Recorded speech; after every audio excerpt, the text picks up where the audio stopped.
Coastie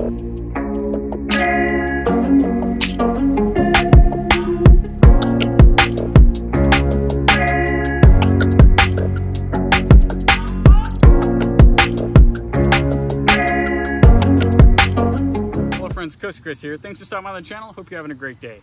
So today I want to go over my mariner's knife from West Marine, some of the items on the knife and the features and the history of it. So I'll turn the camera around and let's get to it. So sailors have been using knives for millennia, and it's just a very practical and useful tool to have on a ship or a boat.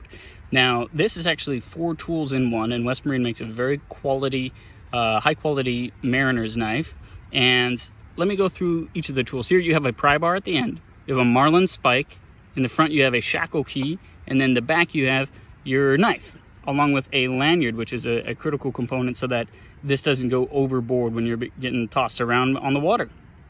So I'll go through these really quick. First of all, the pry bar, pretty self-explanatory. This one, you'll notice, you know, with all of these, there's no lock, but it is really tight because you don't want this to accidentally open up when you're getting tossed around on the water. Now this is a Marlinspike. Now it's used for unraveling line or rope, and so that you can then splice it and create a longer rope.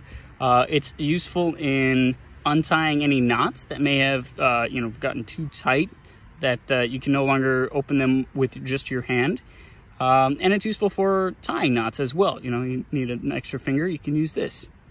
Now, along the same lines of that, you have a shackle key. Now, a shackle is a bent piece of metal, looks like a U, and then it has a lock.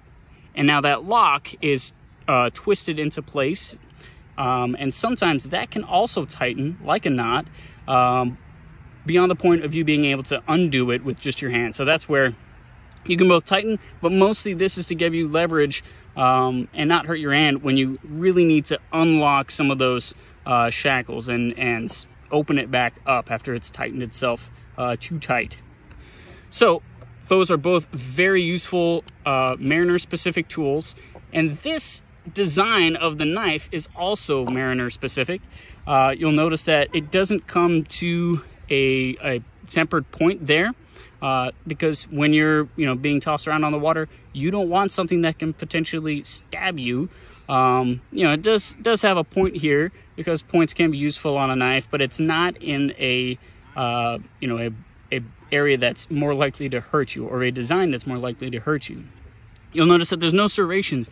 The serrations, you know, if you're cutting through a line, you know, it's going to damage the line and the rope more than if you give it just a clean cut. And so you won't really, won't generally find serrations on a mariner's knife. And this design is just, it's mostly for cutting through lines. So I hope you found that useful. I think it's a really cool tool. It's definitely useful if you're on the water. If you don't have one and you're a mariner, you're a sailor, you're a boater, definitely get one of these. West Marine makes a great version. I also carry it sometimes as my everyday carry. You know, I might not use it the shackle key or Marlinspike, but I think it's a cool, you know, everyday carry knife as well, and sort of a nod to, you know, the mariners of old. And it's definitely a talking piece when I bring it out and people see the unique design. So I hope you found that useful. I hope you found it interesting. Thanks so much for stopping by the channel. Hope you have a great rest of your day. I'd be honored with your subscription. Semper Paratus, and Coastie Chris out.